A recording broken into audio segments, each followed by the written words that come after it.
എടാ പ്രണവേ, നിധിയുടെ കയ്യിൽ നിന്ന് ആ റിമോട്ട് എങ്ങനെയെങ്കിലും ഒന്ന് മേടിച്ചു വെക്കടാ, എനിക്ക് പേടിയാവുന്നു. അന്നേരം പ്രണവ് പറഞ്ഞേ, നീ ചുമ്മാ അടങ്ങി നിൽക്കടാ, അവിടുത്തെ ചടങ്ങുകളൊക്കെ ഒന്ന് കഴിയട്ടെ, എന്നിട്ട് നമുക്ക് സംസാരിക്കാം. ഈ സമയം അവിടെ കാലിടൽ ചടങ്ങൊക്കെ നടക്കുവാണ്. അപ്പോൾ കല്ലിടാനുള്ള ആ ഒരു കല്ല് നിധിയും ഗൗതമും ഒരുമിച്ച് തന്നെ അവരുടെ കയ്യിൽ നിന്ന് ഏറ്റുവാങ്ങി ആ കർമ്മമൊക്കെ നിർവഹിക്കുവാണ്. അതിനുശേഷം ഗൗതം പ്രിൻസിപ്പൽ മാഡത്തോട് പറയണേ, മാഡം അങ്ങനെ ആ കർമ്മം ഭംഗിയായിട്ട് നിർവഹിച്ചിട്ടുണ്ട്. ഇതിൻ്റെ ചെലവുമായി ബന്ധപ്പെട്ട് എന്താവശ്യം ഉണ്ടെങ്കിലും ഞങ്ങളോട് പറയാൻ മടിക്കണ്ട. ഈ സമയം പ്രണവ് മിഥുനോട് പറയണേ, എടാ നീ ഒരു കാര്യം ചെയ്യ്, നീ അങ്ങോട്ടേക്ക് ചെല്ല്, എന്നിട്ട് അവരെക്കുറിച്ച് രണ്ടു വാക്കൊന്ന് പുകഴ്ത്തി സംസാരിക്കും. ഞാനോ? എന്നെക്കൊണ്ടൊന്നും പറ്റില്ല, അതൊന്നും വേണ്ട. ആ സമയം പ്രണവ് പറയണേ, നീ മര്യാദക്ക് ചെല്ലുന്നുണ്ടോ അതോ ഏട്ടൻ്റെ കയ്യിലുള്ള റിമോട്ട് പൊട്ടിക്കാൻ ഞാൻ പറയണോ? അയ്യോ വേണ്ട വേണ്ട, ഞാൻ അങ്ങോട്ടേക്ക് ചെല്ലാം. ഈ ബൊക്കെ ഒന്ന് നീ പിടിക്കുമോ അതുവരെ? അതൊന്നും ഞാൻ പിടിക്കില്ല, നീ തന്നെ പിടിച്ചാൽ മതി. നീ വേഗം ചെല്ല്, പോയി പറഞ്ഞ കാര്യം ചെയ്. അങ്ങനെ മിഥുൻ ആ ബൊക്കയും പിടിച്ചുകൊണ്ട് നിധിയുടെയും ഗൗതമിൻ്റെ അരികിലെത്തുവാണ്. അങ്ങനെ മിഥുനെ കാണുമ്പോഴേക്കും നിധി ഒന്ന് ചെറുതായി പേടിക്കുന്നുണ്ട്. ഈ സമയം മിഥുൻ ഗൗതത്തിനെ കൈ കൊടുക്കുക, എന്നിട്ട് കൺഗ്രാജുലേഷൻസ് പറയുന്നുണ്ട്. ഈ സമയം നിധിക്ക് നേരെ മിഥുൻ കൈ നീട്ടുവാണ്. അന്നേരം നിധി കൈയൊന്നും കൊടുക്കാതെ നമസ്കാരം പറയുവാണ്. ഈ സമയം പ്രിൻസിപ്പൽ മാഡം പറയണേ, ഇതാര്, മിഥുനോ?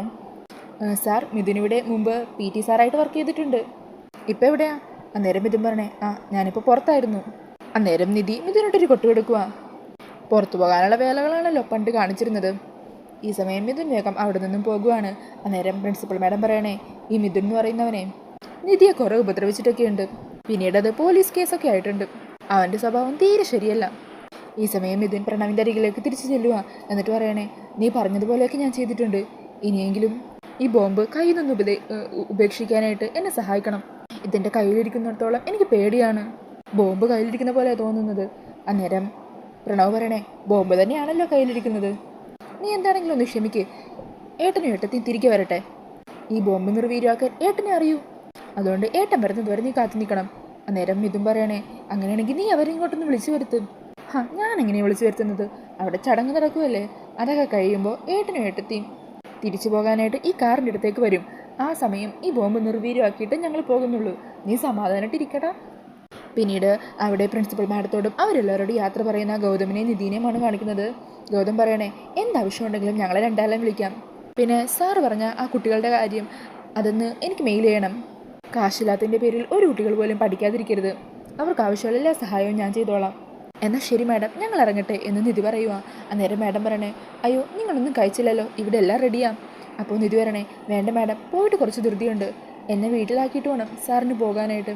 അന്നേരം മാഡം ചോദിക്കണേ, അല്ല നിങ്ങളപ്പോൾ ഒരുമിച്ചല്ലേ താമസിക്കുന്നത്?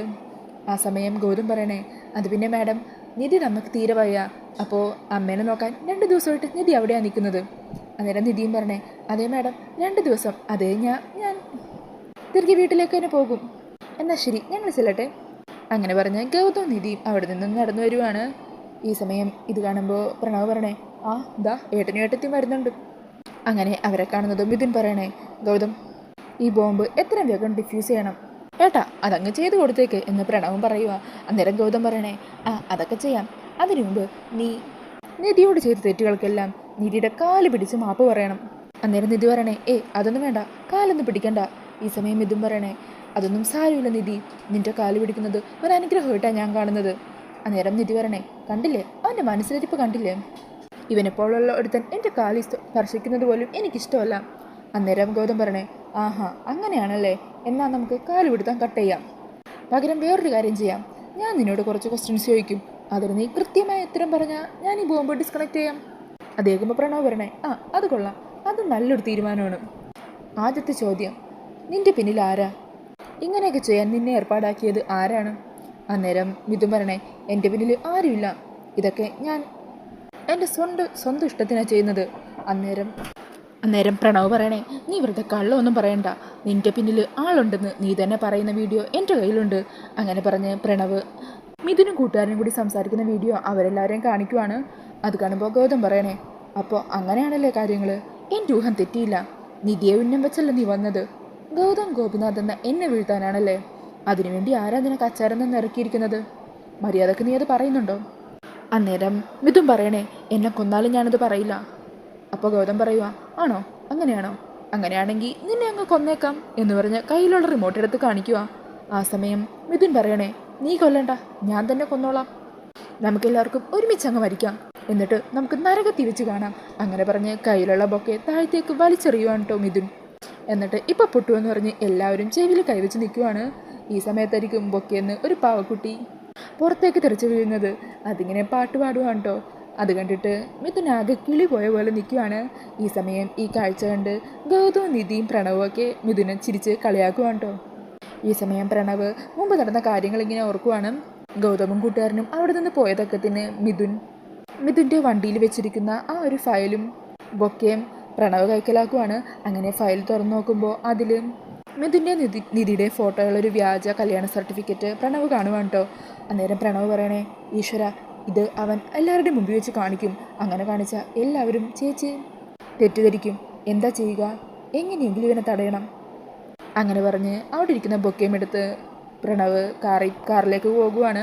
അങ്ങനെ കാറിൻ്റെ ഉള്ളിൽ ഒരു പഴയ ഡോളെടുത്ത് ആ ബൊക്കക്കുള്ളിൽ കയറ്റി വെക്കുക. എന്നിട്ട് അവിടെ നിന്ന് ഒരു കുഞ്ഞു റിമോട്ട് കൊടുക്കുക. എന്നിട്ട് ഈ കാര്യങ്ങളെല്ലാം ഗൗതമിനെ ധരിപ്പിക്കുന്നുമുണ്ട്.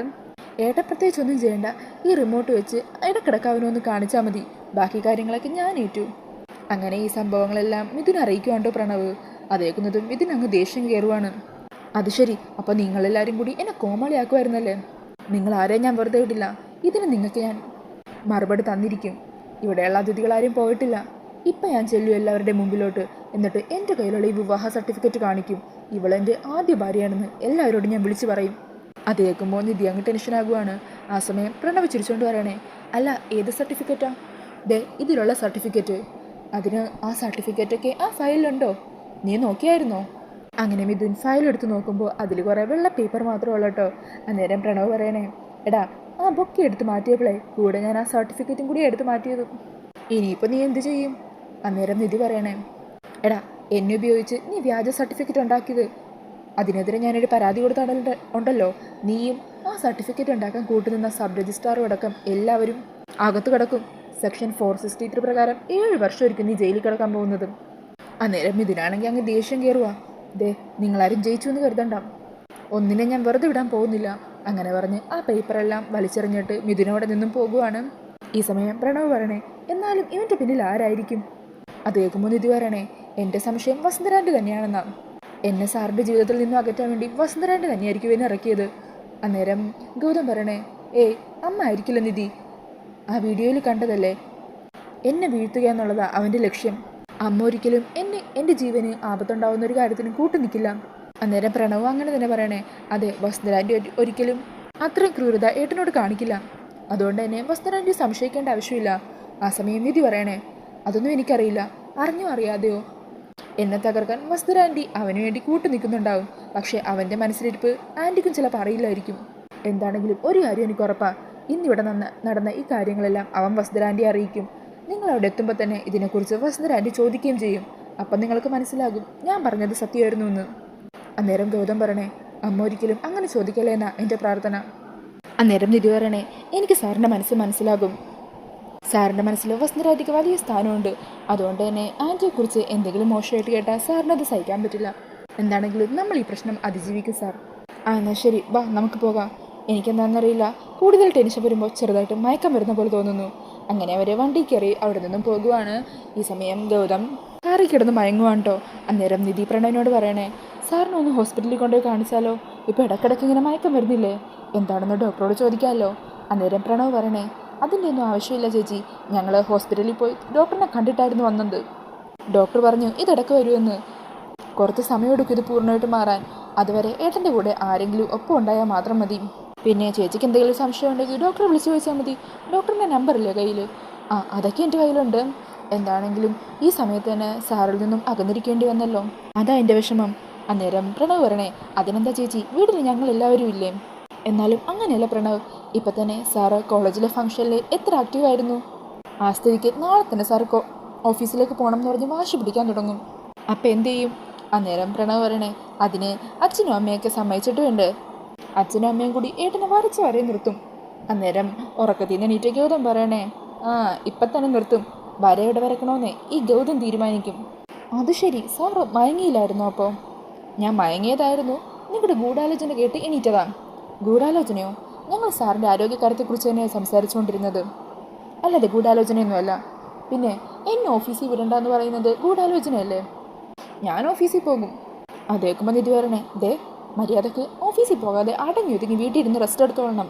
ഇല്ലെങ്കിൽ ഉണ്ടല്ലോ വസുന്ധരാൻ്റെ പറ്റിക്കാനുള്ള ഈ നാടകമൊക്കെ മറന്ന് ഞാൻ വീട്ടിലേക്ക് കയറി വരും, എന്നിട്ട് പിടിച്ച് കെട്ടിയിടും. അയ്യോ അതൊന്നും വേണ്ടായേ, ഞാൻ ഓഫീസിലേക്കൊന്നും പോകുന്നില്ല, വീട്ടിൽ തന്നെ ഇരുന്നോളാം. Good boy. അതെ എന്നെ ഈ ജംഗ്ഷനിൽ ഇറക്കിയാൽ മതി, ഞാൻ ഇവിടുന്ന് ഒരു ഓട്ടോ പിടിച്ച് പൊക്കോളാം. അന്നേരം ഗൗതം പറയണേ, അതൊന്നും വേണ്ട, തന്നെ ഞാൻ വീട്ടിൽ ഇറക്കിക്കോളാം. പ്രണവേ നീ നിധിയെ വീട്ടിലേക്ക് വിട്ടേ. പിന്നീട് കാണിക്കുന്നത് കോളേജിലെ ഫംഗ്ഷൻ കഴിഞ്ഞ് ചിലർ നിധിയുടെ വീട്ടിലേക്ക് എത്തുവാണ്. അവരങ്ങനെ രേണുകയോട് സംസാരിക്കുന്നതാണ് കാണിക്കുന്നത്. അവരിലൊരു സ്ത്രീ പറയണേ, അതെ ആ സ്കൂളിലെ പഴയ PT മാഷില്ലേ മിഥുൻ, അവൻ്റെ നിധിയുടെയും കല്യാണം കഴിഞ്ഞതാണെന്ന് പറഞ്ഞ് അവനവിടെ ലഡു വിതരണമൊക്കെ നടത്തുന്നുണ്ട്. ഞങ്ങൾക്കറിയാം അവൻ പറയുന്നതൊക്കെ പച്ചക്കള്ളമാണെന്ന്, അതുകൊണ്ട് ഞങ്ങൾ ലഡു ഒന്നും വാങ്ങാൻ പോയില്ല. ആ സമയം രേണുക പറയണേ, അയ്യോ ആ മിഥുൻ പറഞ്ഞതെല്ലാം സത്യമാണ്. നിധിയും അവനും തമ്മിലുള്ള വിവാഹമൊക്കെ 2 വർഷം മുമ്പേ കഴിഞ്ഞതാ, അത് രഹസ്യമാക്കി വെച്ചിരിക്കുകയായിരുന്നു. എന്നിട്ടാണ് അവള് ആ പാവം ഗൗതം മോനെ വിവാഹം കഴിച്ചത്. ആ പാവം പയ്യൻ്റെ ജീവിതവും കൂടി നിധി നശിപ്പിക്കുമായിരുന്നേ.